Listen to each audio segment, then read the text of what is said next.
there is a darkness in Thailand, because as we're driving through Thailand, you see lots of Buddhist temples and like little shrines made out to other gods, and so you can feel that there's like a darkness in the place.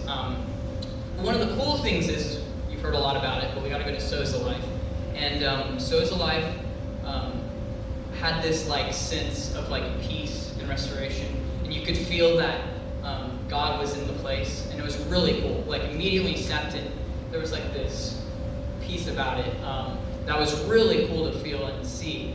And so we got to go through a little introduction to the place, and he was talking about it earlier. Dakota was talking about how they like started up, and they're rescuing women from sex trafficking and helping out villages and orphanages in the community. And one of the things he said that really got So's life started is that he would wake up every morning and walk this path, and he'd pray at 4 a.m. every morning. And so one of the most eye-opening things is the power of prayer, and like what it was able to bring in such a dark place.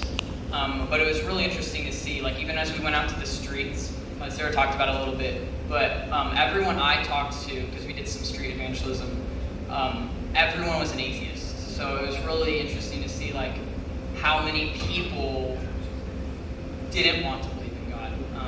But it was really cool because talking to a lot of the atheists, a lot of them mentioned that they've run into other people that believe in God. So I'm hoping, like she said, we planted seeds in the atheists' hearts. But we also got to go to orphanages and spread the word there, which was really cool because, like you mentioned, the orphanage had never heard about Jesus. So it was really cool to spread the light to a place that has never seen the light.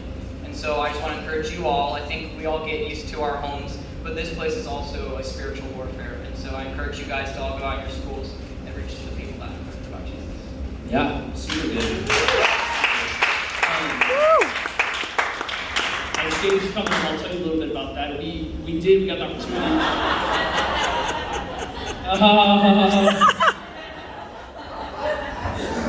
That is you, dude. Getting some kisses from some elephants, bro. That's what I'm talking about. So while we were there, we got to go visit a couple different Buddhist temples. But as you go throughout all of Thailand, every home and every farming field has a small shrine in front of it.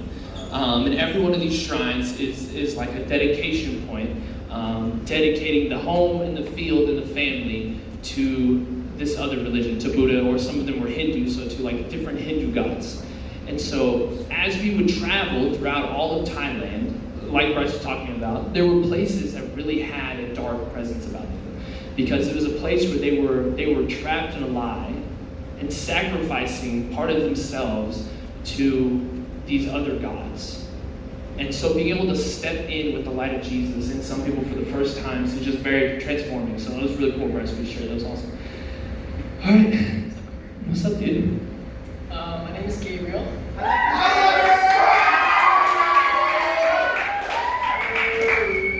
as you see, I got kissed by an elephant.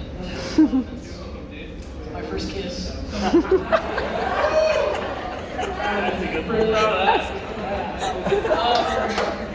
But apart from that, this church is so cool. I just want to say thank you to you and the leaders that have been going, because they did so much and it was so amazing. And I think I can speak for all of us when we say it was life-changing.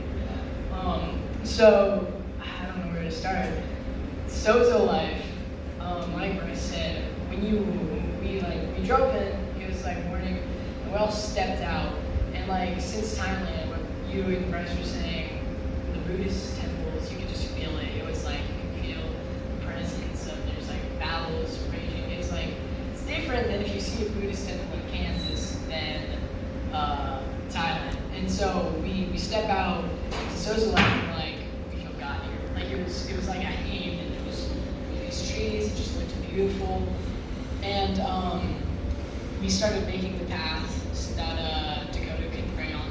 And we were immediately drawn to the worship that Thomas was talking about. We were just working out there, and we were talking about different godly things. And it was like an open window that was like right outside the back of the thing, and you just get chills because it was like the Holy Spirit is in that building. And we were gonna leave to go to the pool, but like I just stood in that doorway and I listened to this music, and I was like, I can't leave. We can't go to the pool after this. So we started walking in. We walked in. We started crying because the Holy Spirit was so apparent and powerful there, and we worshiped for like an hour or two. We left. It was life changing. It was so amazing, and then we got to go to an orphanage. With the atheist orphanage, and I made a connection with this little boy named Son. He was so cute. Apparently he like had some problem where he couldn't run around with the other children, and he had like asthma or something. So I got to sit back and connect with him, and he taught me how to eat these berries and stuff.